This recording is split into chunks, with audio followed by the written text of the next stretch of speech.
Բարերեգո սիրելի հայրենագիտներ, ինչպես ամեն շաբաթ երեգո կմիանանք ուղի եթերով։ Այսօրվա մեր պրոգրամը պիտի խոսենք անգլերեն լեզվով, որովհետև մեր հյուրը Սուրիայեն է, Միացյալ Նահանգներեն չէ, so հայերեն չի գիտեր, եւ կարեւոր է որ մենք խոսենք անգլերենով, որ կարողանանք հասկանալ իրար ավելի ճիշտ է։ Իր անունն է Mother Agnes, որ եկած է Սուրիայեն, շատերը արդեն տեղեկություն ունեն Mother Agnes-ը ով գլա։ Ինչ տեսակ մեծ թեր կատարած է միջազգային կետնի վրա United Nations-ի մեջ կամ տարբեր տեղերում, որ առաջի անձնավորությունը, որ եղավ սավ chemical weapon-ներու ռմբակոծումը կառավարությունը չրավ, այլ այդ թակֆիրիստները ըրին, այդ ոչրակորձները ըրին։ Ուրեմն այսօր պիտի ունենանք մեր ելույթը իրեն հետ անգլերեն լեզվով, կներեք, որ պիտի փորձեմ, եթե կարողանամ, պիտի փորձեմ հայերենով բացատրեմ, բայց առաջ որ անցնենք մեր անգլերեն լեզվի խոսքին վաղը մի քանի դեղերում հանդիպումներ կա Mother Agnes-ի հետ առաջի հանդիպումը պիտի լա ուրեմն Saint Peter's Armenian Church-ը Saint Peter's Armenian Church-ը առավոտ ժամը 10:30-ին մայիսի 4-ին առավոտ ժամը 10:30-ին Վենայզի մեջ Saint Peter's Armenian Church-ը պիտի ունենա Mother Agnes-ը իր ելույթը անոնք որ գուզեն ներկա ալալ անցամ լսել Mother Agnes-ին գրնան ներկա ալալ մայիսի 4-ին առավոտ 10:30-ին Վեննայ Saint Peter's Armenian Church-ի մեջ երկրորդը պիտի ունենանք երկրորդ ելույթը պիտի ունենա Mother Agnes-ը մայիսի 4-ին երեկոյան ժամը կեսօրևեր ժամը 1:30-ին Glendale Methodist Church 134 North Kenwood Glendale Methodist Church ուրեմն երկրորդը պիտի տեղի ունենա Glendale-ի մեջ ժամը 1:30-ին իսկ երրորդը տեղի պիտի ունենա ժամը 6-ին երեկոյան ուրեմն Dandana Restaurant 765 West Route 66 Glendora-ի մեջ երրորդը տեղի պիտի ունենա ուրեմն երեք տարբեր ժողովներ ունի Mother Agnes-ը վաղը ժողովրդի հետ կքաչալերենք որ հայ ժողովուրդը այդ տեղը ներկա լա այդ մանավանդ այս նոր մոտ տեղերը առաջինը Saint Peter's եկեղեցին բոլորդ գիտեք Վենայզի մեջ երկրորդը Glendale Methodist Church-ը բոլորդ գիտեք արդեն անոնք որ եւ բիլի խնդրենք որ բոլորդ հոտ ներկա լակ հարցումներով եւ պատասխաններով First of all, I would like to thank you for coming all the way from Syria one more time, Mother Agnes, as we did the interview last time. Hopefully, we are going to have good news and bad news. I know there are lots of bad news. Hopefully, we are going to understand more about this, the interference of foreign powers within Syria. I would like to start with a question first and outmost. What has changed from last time you visited here? Good question. Well, what has changed is that between November and now May, we have had more than one invasion in Syria, a real invasion, like in the time of the the barbarians. We have had the invasion of Ma'lula, the most ancient Christian city, we can say.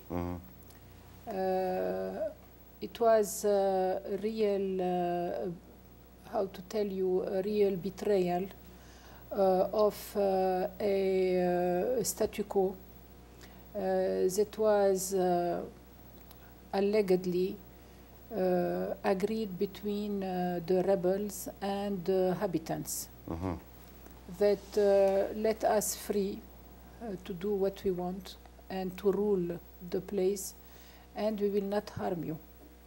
And suddenly they decided to enter in action and to destroy, to invade and to destroy everything. We have had more than one martyr in Ma'lula, and all the heritage, very precious heritage of our churches, our monasteries, our icons, and all the Christian valuable objects, some of them going back to the 1st century, have been completely destroyed or looted.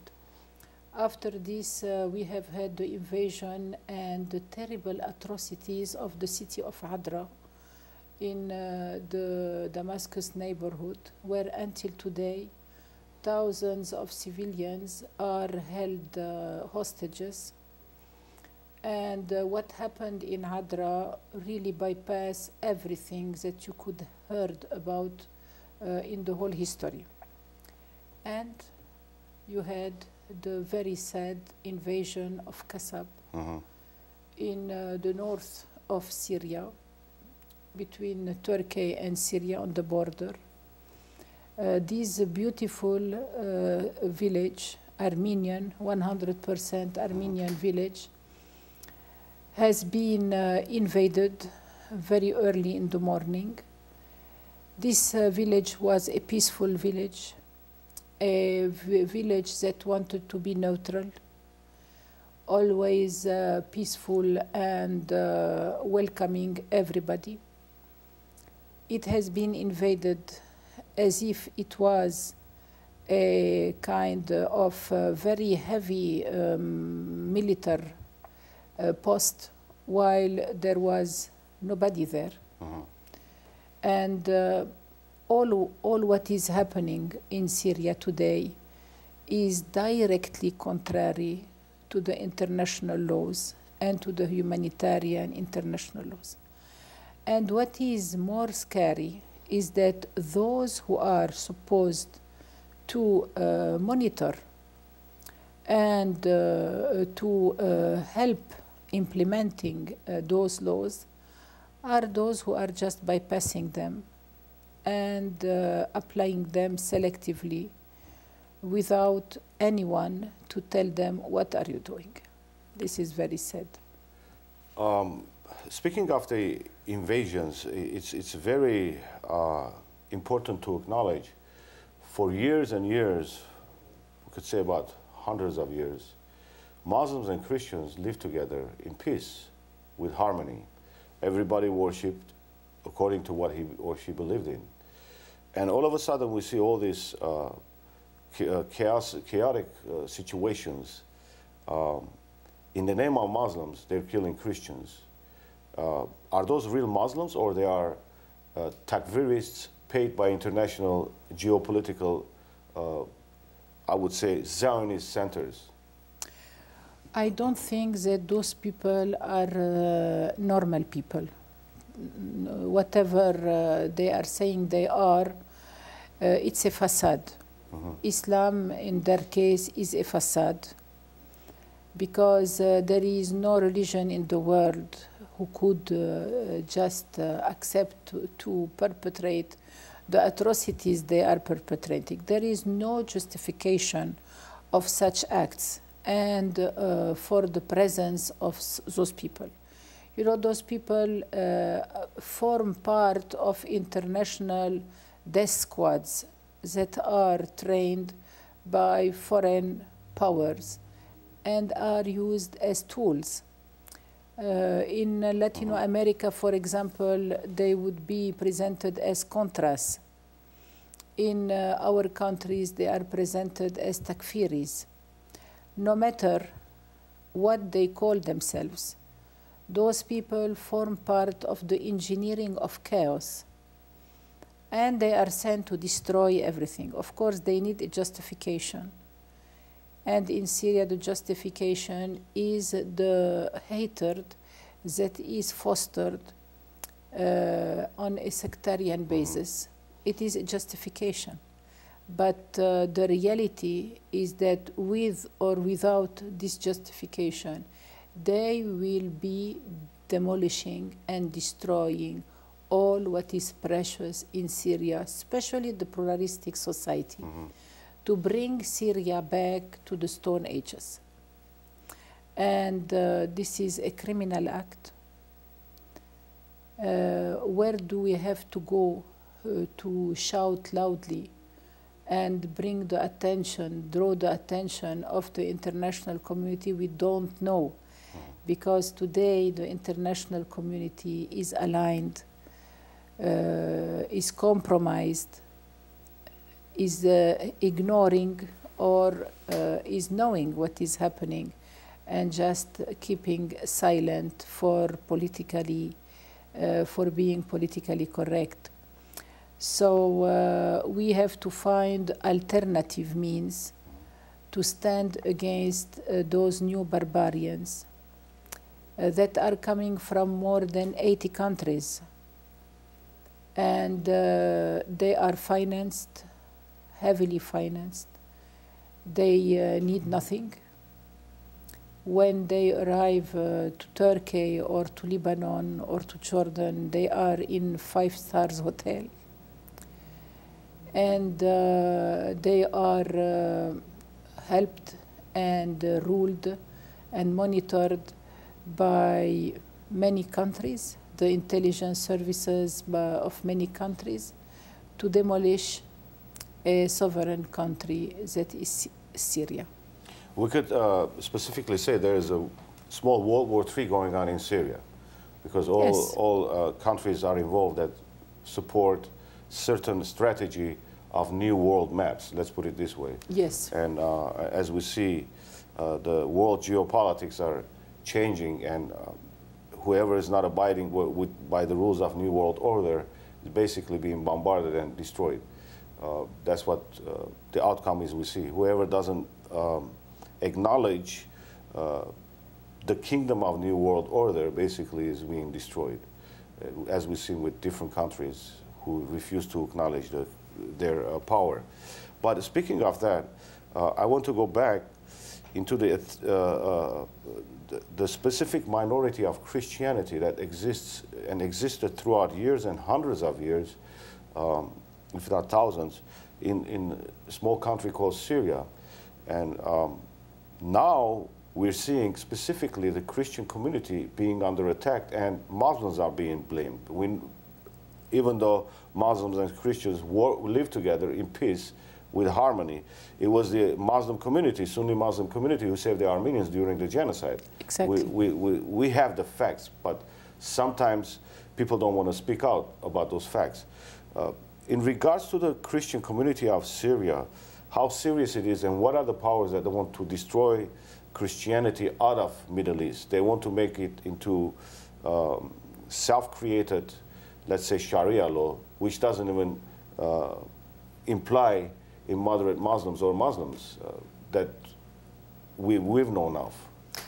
What we see on the ground in Syria is a systematic attack on all minorities, and let us say on all what is pluralistic.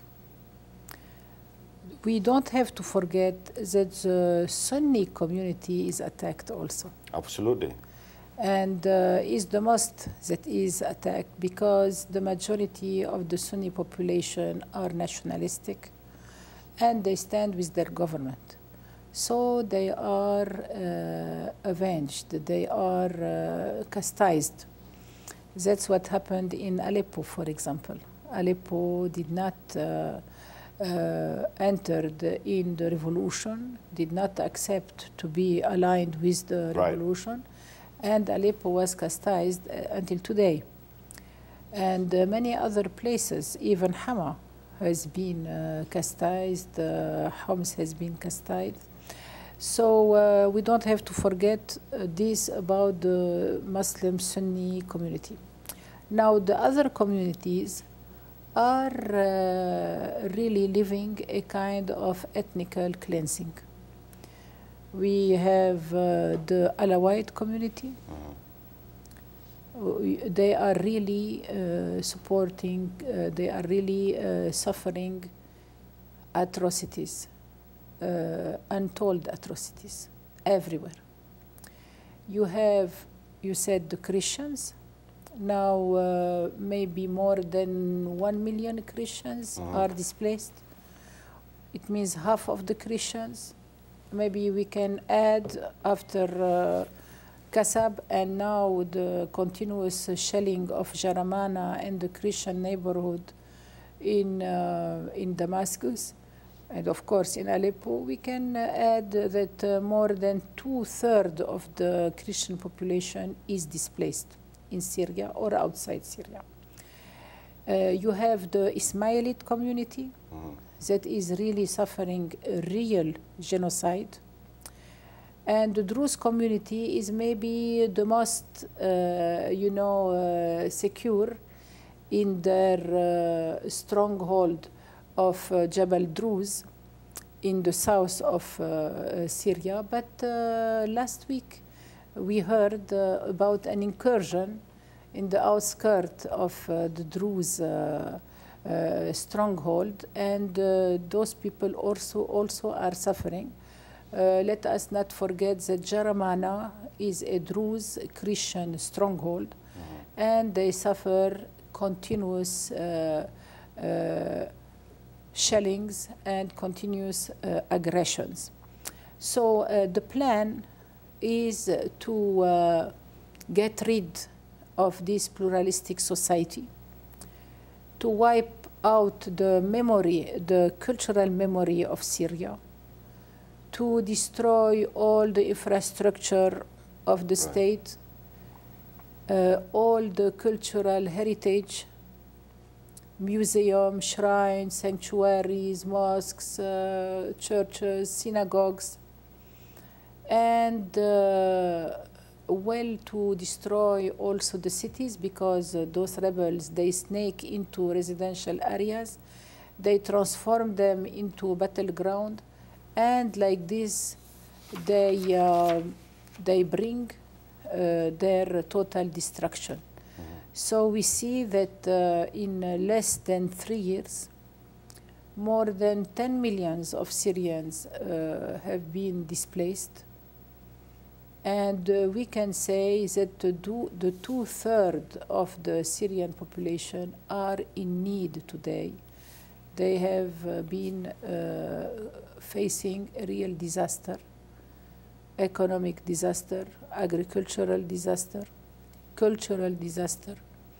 And where are we going? The international community is always approaching this tragedy on a sectarian basis, on a hypocrite, selective lecture. And nobody is here to protect the civilian population, the innocent. Nobody is here to claim that the international laws and the humanitarian international laws are every day breached in Syria. And what has the international Christian community done to preserve and protect the people of Syria, since Christianity is supposed to represent helping people? I'm not talking about Syrian Christian community. I'm talking about international, let's say, Western Christian community. Has there been any approach to help? Well, we are really deceived. We have to say like this, that for us, we regret that the Catholic world and all those who should know better our faith are either keeping silent or, hiding their face because they feel without any power to do anything. And today you have big discrimination. If you come to say a word of compassion and to protect those innocent population, they will accuse you to be pro-Assad or because there is also a demonizing of the Syrian authorities. So much of those communities and those authorities are afraid to take a position and make something that would help stop the bloodshed. Nevertheless, we have here to acknowledge that many Christians in USA had the courage to write letters to President Obama, and namely the Unitarian Church, the Quakers, Many of the non-denominational churches here in USA had the courage to take position against the military strikes on Syria. We are also experiencing a lot of humanitarian aid from those churches in Syria. We want to thank all our brothers and sisters in the Lord, and we ask everybody, let him be Christian or not, to just remember that we are brothers and sisters in humanity, and that Syria is in need for compassion out of politics. Right. Syria is in need for compassion, is in need for help, material help. You have people that are starving. You have people that are dying every day for the lack of medicine, because all the factories, pharmaceutical factories, have been destroyed. All the hospitals have been destroyed. We are in bad need for ambulances, even used ambulances. If you let me, Mr. Bedros, absolutely launch my appeal. This is why that really, if anyone feels touched by what I am saying, Syria is in need for ambulances. Syria is in need for medicine, chronic diseases, or bandages for wounded people. And we are in need for milk for babies, because the NGOs will not bring milk because they think that the mothers have to feed their babies. But with the trauma, the mothers, they don't have milk. Of course. So we need milk for babies, diapers for babies. Whatever you can do, you will tell them how. We are in need, we thank you. You will be like the Good Samaritan for the Syrian people. Millions of Syrians are suffering. Millions of Syrians are in bad need for your compassion. I would like to say this in Armenian too. Please. Translated in Armenian. Mother Agnes-ի առաջարկն է Սուրյան պետք ունի ամբուլանսներու, հիվանդանոցներու, ամբուլանսներու, մեդիցինի թեղերու, այսինքն եւ կաթի հոնդեղը շատ մեծ մարդկային devastation մգա, շատ վատ վիճակ մգա, որ պետք է բոլորը օգտական դառնալ, անոնք որ այս հաջին օգնական դառնալ, ցեզի գուտանք Mother Agnes-ի information-ը, որ գրնակ իրենց հետ կապնվել եւ Սուրիայի ժողովրդին օգտակար դառնակ։ Ինչի համար? Որովհետեւ Սուրիան էր, որ հայերուն ընդունեց եւ որ ցեղասպանությունը գլար։ Այսօր այդ նույն ժողովուրդը ցավի մեջ է, այսօր այդ նույն ժողովուրդը վտանգի մեջ է իրենց կյանքը։ Ադորամար մեզ պետք ունին։ As I said, it was Syrian people that helped the Armenians during our genocide, and it is our duty to help right now in return to the Syrian people, regardless of religion or yes. differences. Religion is individual fate, but humanity is different. You know, in the name of humanity, we have to help. Especially for me, we have to help the people that helped my forefathers. Yes. And how can we ever forget this? If we forget this, we're hypocrites. Yes, thank you. And that's why my call is to help all Syrians that are living in Syria, yeah. regardless of their religion or identity, because as I said, I myself can never forget when Armenians were walking through the Deir Zor desert. It was the Syrian people who opened their hands and said, come in, we'll give you shelter, we'll give you food, we'll give you water. Wow. Now it's the same situation going on with the Syrian people. Yes. It is our duty as Armenians, it is our duty as humans to help the same Syrian people. And that's why we fight here day and night on Facebook, on TV. We've been doing these shows for programs for the past, since the beginning of the war, to help the Syrian people with this fake democracy implications that they want to bring democracy in Syria. Syria was more democracy, it was more democracy than this country has ever been. Wow. Because I'm sorry, I'm speaking out loud and outspoken, but we have to tell the truth right now, because we can't deny what was taking place in Syria as humanitarian aid to the needy. How many communities there were? As you said, Ismailites, Sunnis, Shiites, Alawites, Armenians, Kurds, Iraqi, Palestinian, right? They all lived in peace. Yes. Nobody.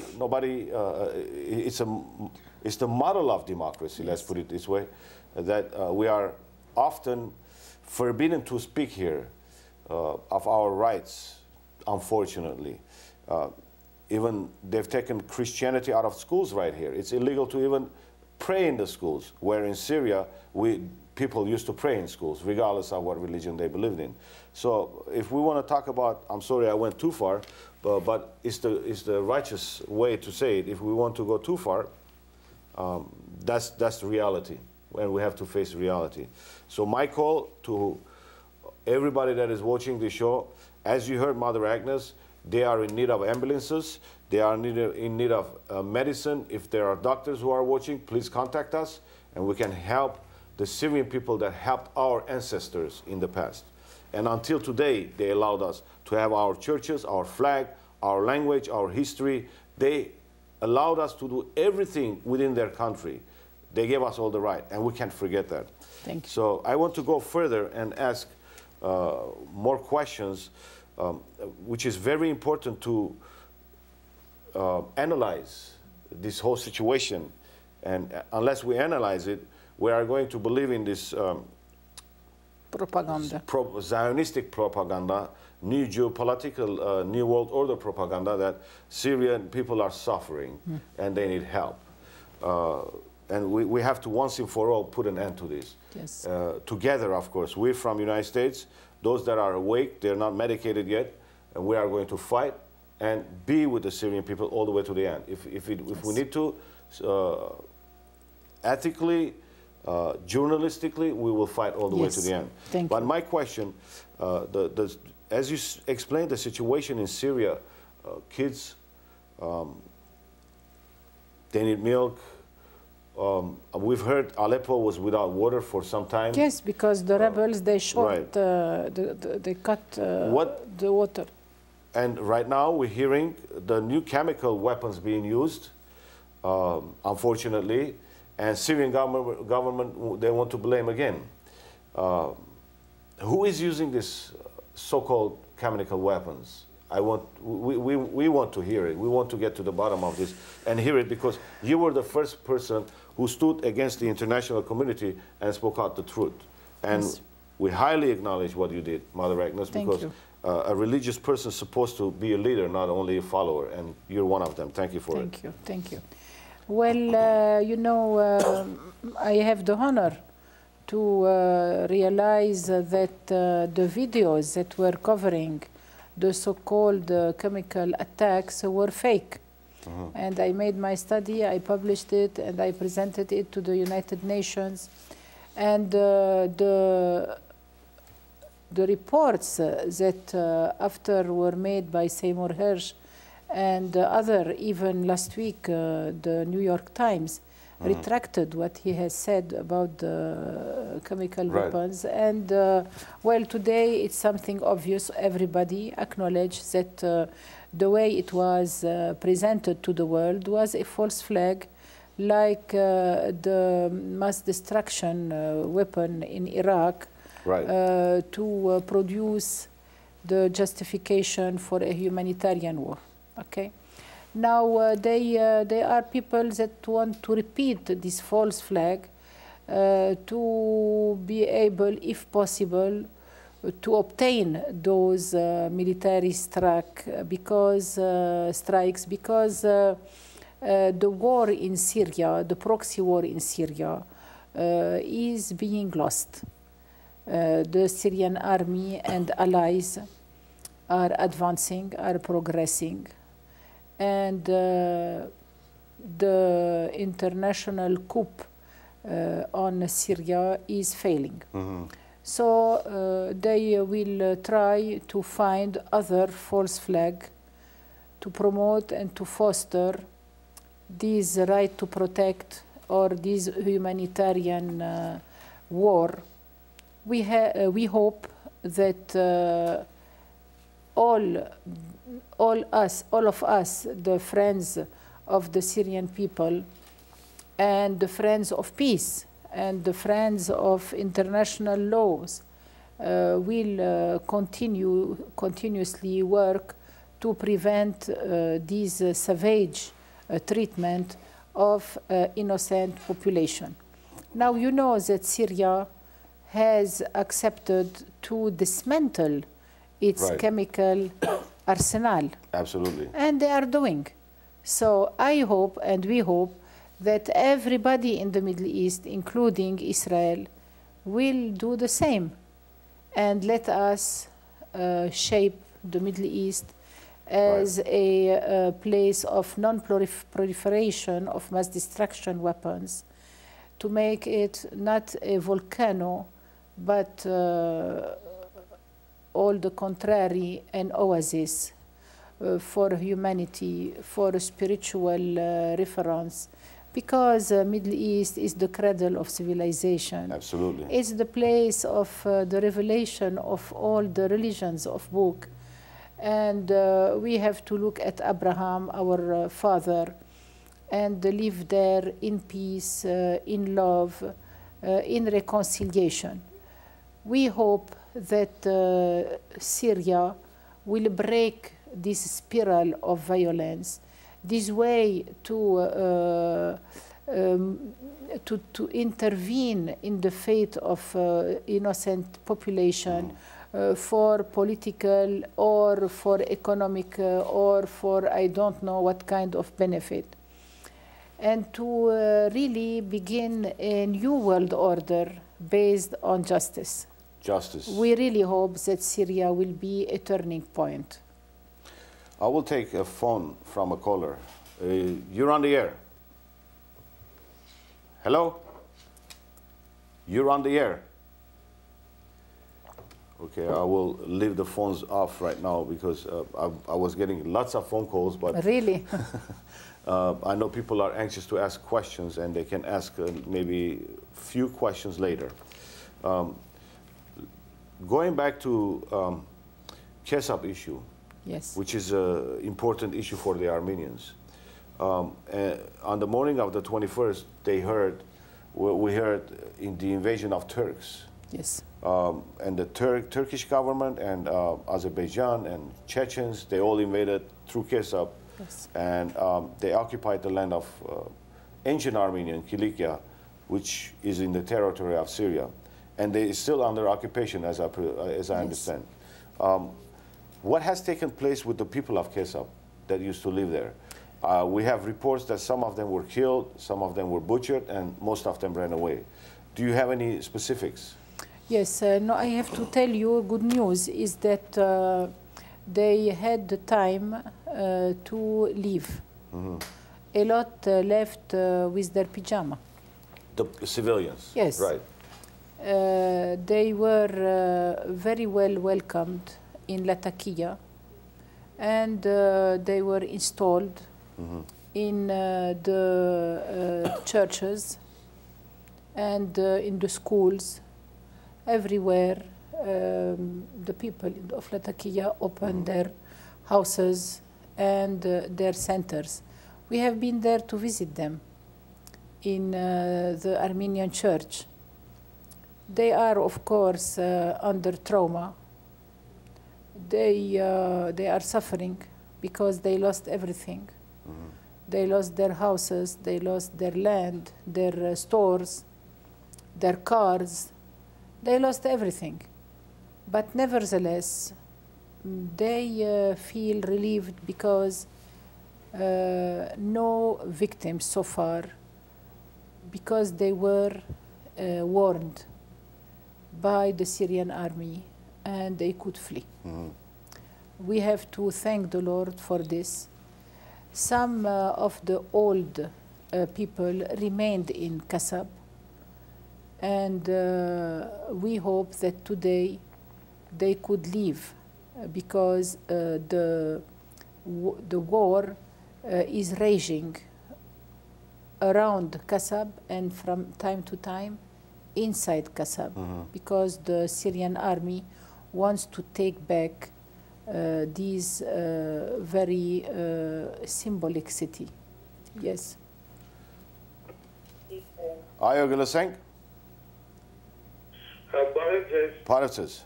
Ben Hajian Cidem hayretan verin. Angle'den desek.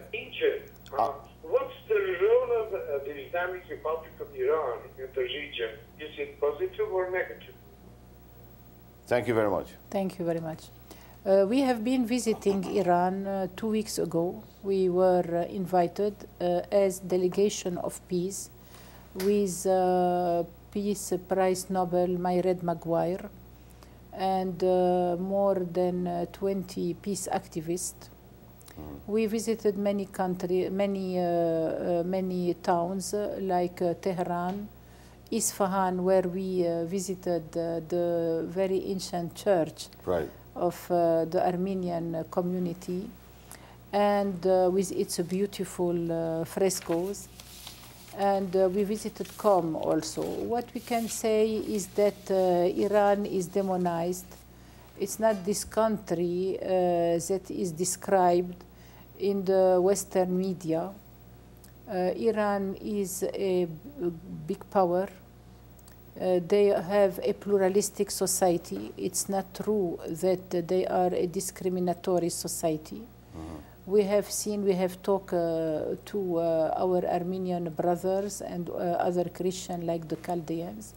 They live in peace. They speak Iranian. They feel themselves as Iranian as the other component of the Iranian society. It's very different than other Arabic countries. For example, we could not enter with our crosses into Saudi Arabia. Absolutely. While I was, like this in Iran, and we could pray together, Muslims and Christian, either in the mosque in Isfahan, either in the church in Isfahan. And we have been doing. So what to say is that today the international community is entering in big talks with Iran and is considering Iran as a big player in the region. Absolutely. Including United States. Yes. We think that Iran can do a lot for the de-escalation of the military situation everywhere in Middle East, especially in Syria. We don't think that Iran is pouring oil on the fire. All the contrary. Iran is trying to ease and to slow down the aggression on the Syrian people. So that's why I can say that Iran is a benefic and a friend country, and all the international community should understand that Iran is a big player in our region for peace. I will take one more phone call. Ayo Rametsek. Rametsek. Can I ask a question? Rametsek, Ayo. You can ask, yes. Yes. I think I check all the time YouTube. Okay. And I'm doing research, and I see all this war and all this the Syrian war organized, financed by Zionists, which they wanted to destroy all these surrounding countries and take their land, like they destroying Palestinians. And you can check on the YouTube and encourage. Absolutely. Go to YouTube and check, because news doesn't say anything. American news and all up, and their media are all owned by wealthy, by Zionists like. Thank you very much. Adam Schiff or all this. Thank you, thank you. Well, I don't know if you want to comment on that, but it's a deep subject. If you want to get into that, it's a very big subject. Yes. It implies to creating a greater Israel, which is in a new geopolitical maps. Really? We see often coming out, and unfortunately, it's the truth. But And, you know, killing people in the name of being chosen people, that's not God's choice either. No, of course. Innocent people, innocent kids dying in the name of you're chosen because God said so. That's absurd. Let's put it this way. That's, yes. That's illogical. Yes. Even in simple human mind, it's illogical. But I want to get back in the Syrian problem because this is where the necessity is today. And this is what we must understand. If the Syrian people lose, the whole world will lose because it will escalate around the world. If Syrian people lose, we are going to lose. It's not, I'm not Arab, I'm Armenian, but it's all interconnected, even here. If those proxy takfirists or whoever they are being paid from the West or wherever temple they're being paid from, if they achieve in that small country, they are going to achieve here. That's why we must, I understand, we must stick all together yes. and speak on behalf of yes. Syrian people, unlike some senators here, just like John McCain, who's a butcher, unfortunately, and is on the side of killing people yes. in the name of democracy. But I want to, again, go one more time, the necessities of Aleppo, yes. which we need to talk about that also. We've been hearing Aleppo is in great danger for the past 3-4 weeks. Yes. No water, no electricity, bombardments, shells falling on the civilian neighborhoods. Can we elaborate on that a little bit? Well, as I told you, Aleppo was chastised, and Aleppo is like a prey for Turkey, because Turkey has always been jealous of Aleppo, you see. What Mughal invasions and barbarian invasion in 2,000 years could not do has been done by those new barbarians, you see. They invaded Aleppo, and they went to the most beautiful neighborhood of Aleppo to install their rule and destroy all what is important in Aleppo. You know, they dismantled more than 1,400 factories, and thousands of people, they lost their job, they lost what they own. Now, the Battle of Aleppo is ongoing since 2012, and 12, yes. The Syrian army is trying to gain more and more land in Aleppo, and they are progressing. As retaliation, the mercenaries are chastising the civilian population. So they are shelling on residential areas. Every day we have new victims, innocent victims in the civilian areas. And they are also cutting electricity. And lately, they decided also to cut the water, which are war crimes, you know. But what is astonishing is that the international community and the Council of Human Rights and Mrs. Valerie Amos and all those who are responsible, like Navi Pillay, of monitoring the application of human rights and preventing the violations of human rights, are not moving. They are not saying anything. Like as if the civilian population in Syria was only the families of the rebels, while the majority of the Syrian population is held like hostage or like a human shield by mercenaries coming from abroad to destroy and implement the chaos. And this is a scandal. Aleppo is a real scandal. We really regret what happened to Aleppo.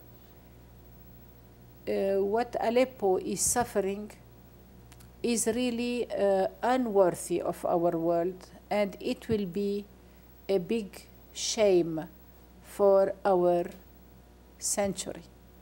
In Aleppo, there was the food roads were closed. No foods were going. Yes, it was besieged. Right. One of the biggest Right. cities besieged in the world. And is it still closed, or were they able to open it? No, the army could open alternative road from Safira and Khanasser, and we can say supply roads now are well loose, and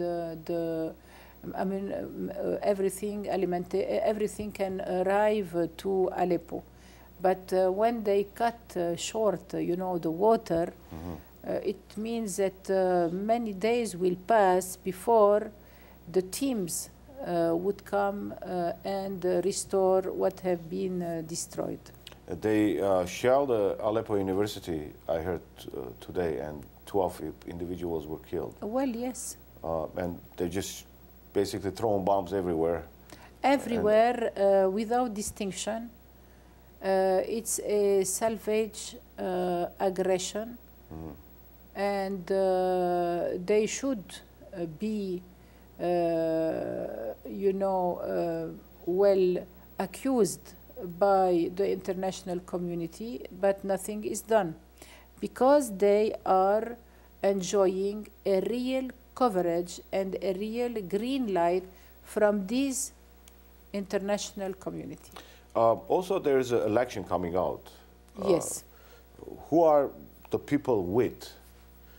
Of course, it's a question that United States or Western countries, they will say a dictator, but what are the people with the Takfiris, or are people standing with the government?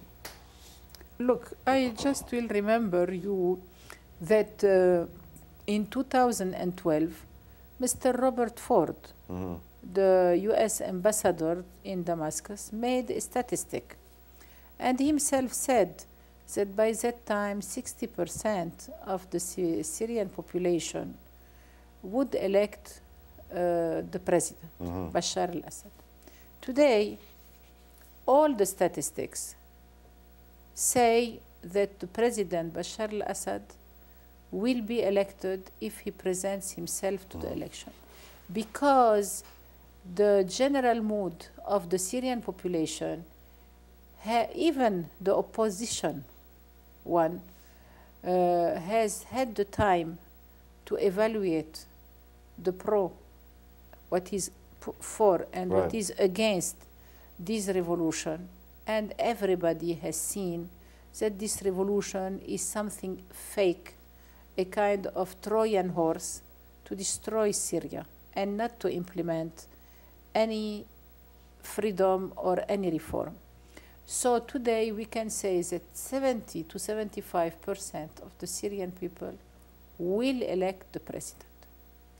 I could put it this way: we're talking about destroying Syria, those proxy wars. Well, in a way, they've been able to destroy the infrastructure of the United States. Talking about citizens of the United States by lowering the mental capacity and understanding of the people through medication, through drugs, and etc.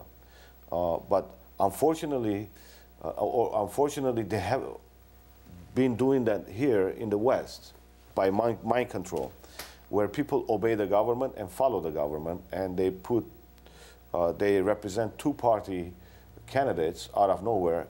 They say, either one you choose.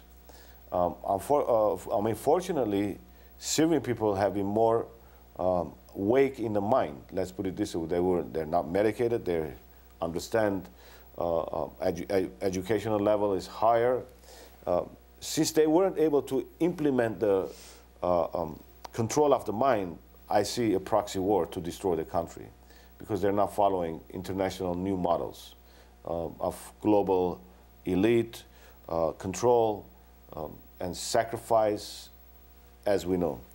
But I would like to also go further, because it's been in the news lately. I'm sure I'm going to say the name right, Al-Raqqa. Yes. Al-Raqqa is controlled by a new group. It's called Iraqis. ISIS, yes. ISIS. That's another terrorist group that invaded Syria and now is in control of a city. Al-Raqqa used to be a Christian city, I understand. Yes. and now they want to implement all kinds of new laws. And as I understand, most of those fighters are coming from Britain and Italy, or there was even a football player in that. Yes. I saw soccer player, a famous soccer player that has become all of a sudden a terrorist. Can we elaborate on Raqqa a little bit? What is the situation? Are they going to be able to retake that city back, or is forgotten? Well, Raqqa is a very ancient city. The real name of Raqqa is Sergiopolis. It is a city that have been erected in honor of a Christian saint, Saint Sergius, right, who's with his brother Saint Bacchus were soldiers in the Roman legion. Now they were martyrs, and they are venerated by all Christian community. You venerate them as Armenian people, and the Syriac venerate them, and well, all the Christian communities venerate them. Now Raqqa, with time, is a city which is linked to the oil, because the refinery, all of the wells, oil well, are there. And Raqqa is in its totality a loyal city of the government, because most of the residents in Raqqa, you mean? Yes, are employees, the government employees. So the invasion of Raqqa was a betrayal and was a chastisement for the loyalty of the population. And ISIS took this city to make it a laboratory of the most extremist Islamist law, where every day, and it is, transmitted by the mainstream media. Until today, I do not understand why. They show us how they are beheading people, executing, cutting hands in accomplishment of the Sharia law, crucifying, and even they were last day strangulating a girl, a young girl, because she didn't want to do, I don't know, Now, in Raqqa, they have also, it's historical now, they have issued a decree against Christian, where they propose to the Christian 3 alternatives: either get converted to Islam and be safe, either pay the jizya, which is the tax to be respected or to remain alive, and they imposed a jizya in gold, special weight of gold for each person, or to leave or get killed, And what is happening in Raqqa is something anachronic, is outside of our, human understanding of our civilization. How the world is accepting those things and helping those people, because ISIS is very rich. They have said that maybe ISIS is a creature of the Syrian government. But today we have heard Ayman Zawahiri talking to ISIS and talking to Jabhat al-Nusra and giving his observations and his rules to those factions of Al-Qaeda.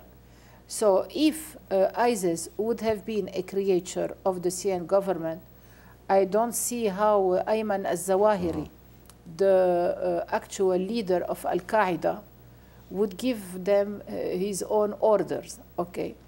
What we see in Raqqa is another war crime and crime against humanity of this so-called Syrian revolution. It is the intervention of, well, this is also something paradoxical, how the Western world that is democratic, that wants freedom and human dignity, How are they financing and helping those people? For what purpose? And what is the gain of the Western powers to see Syria being transformed in another Afghanistan-like or Taliban-like society? I really do not understand, and I am really scandalized and ashamed. Mother Agnes, we talked different parts of Syria, and the point of it was I wanted to bring to the attention of the people all of Syria is in need, regardless of what neighborhood they're in, what area they live in. Yes. And that's why I went city by city to explain to people every city is under oppressive powers, yes, of foreign powers, and they're trying to kill the people of Syria. And therefore, because we're almost at the end of our program, I would like to one more time have the approach the necessities of the people in Syria. For example, you just explained Raqqa. Raqqa was occupied by the ISIS or those Takfirists, and moderate people used to live there. Yes. They are being prosecuted right now. I've seen some pictures, they've even been crucifying. Yes. Public executions on videos, and the West is completely quiet. Completely quiet. Completely quiet, because the West, majority of the public, they've made it into zombies. They've controlled the world, yes, the minds with medications. People believe what they see in CNN. People believe what they see in Fox or all those, corrupted, Zionistic, murderous newses, and they believe it because that's why they're being bombarded. But it's our job with the secular media to awaken the people. That's not reality. This is what reality is. And I would like you to, one more time, please address to our audience the needs that the Syrian people need, the same people, Syrian people that help my people, the Armenian people. Yes. Well, dear brothers and sisters, Syria is in need for your support. I have heard one of our brothers who phoned here, and he is talking about how he is getting informed through alternative media on the internet. You can be very much informed through those alternative media. We have to be aware what is happening and not to just be like taken a morphine through those mainstream media who are lying to us. It is good to be informed, to be awake, and to support and to be in solidarity. We need to be in solidarity with the Syrian people. The Syrian people are in need, as I said, of your compassion. Your compassion can be very practical. You can send here to this station. Is it tax-free? No, we have an organization called High Fund. Okay. Okay. So you have they can contact us, yes. Get in contact. You have a tax-free possibility. You can send donation by money. You can also try to bring the kinds of things we have said we are in need in Syria. Used ambulances are very important for Syria. Medicine are very important for Syria. Milk for children, very important. And whatever you can send will be sent in a safe way and will be distributed to the most needy through a real network on the ground in all the cities and neighborhoods and countrysides of Syria, from the north to the south, from the west to the east. And we will report to you. Even we can make documentaries, and you will see with your own eyes how your alms, how your donations will arrive to the Syrian people. Your support is important. You can also awake your congressman. You can awake your leader and your decision maker. Never sleep. It's not time to sleep. It's time to be engaged. It's time to work in solidarity because every minute is important. Every minute brings a lot of suffering to the Syrian people, but we see so many heroes that are offering their lives, maybe so that you can live in freedom today. As Bedros has said, Syria is a turning point. Either we will say no to this method of destroying a country for political benefit, or either we will say, well, we will also accept this fate in Syria, and it will be everywhere like a domino. Everywhere will fall under the oppression of this new barbarian empire. We can do a lot all together. Remember that your forefathers were going to be killed by the Ottomans, and Syrian people helped them, and they remained alive, and they opened new cities. Deir ez-Zor or Hasake was founded by the Armenian survivors because of the hospitality of the Syrian people. Kasab was because of the hospitality of the Syrian people. Aleppo was because of the hospitality of the Syrian people. Let us help the Syrian people for the sake of civilization, for the sake of a better future in Middle East and in the world. God bless you. Let us be full of hope. We are not maybe optimistic, because optimists can have impossibility to stop it, but hope has no impossible because we believe in God. Amen. Thank you, Mother Agnes, for coming all the way from Syria.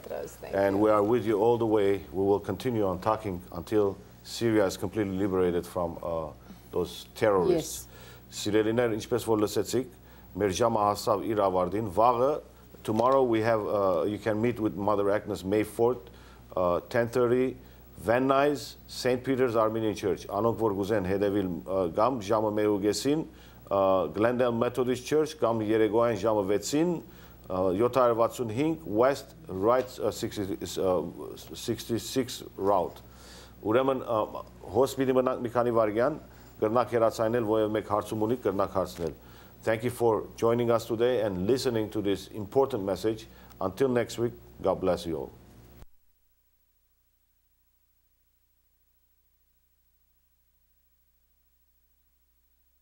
Mother Agnes Mariam of the Cross, speaking on what is really happening in Syria today. Mother Agnes tells a story that is very different from what we get in the Western media. She has spoken in Ireland and Australia and organized an international delegation led by Nobel Peace Laureate Mairead Macguire,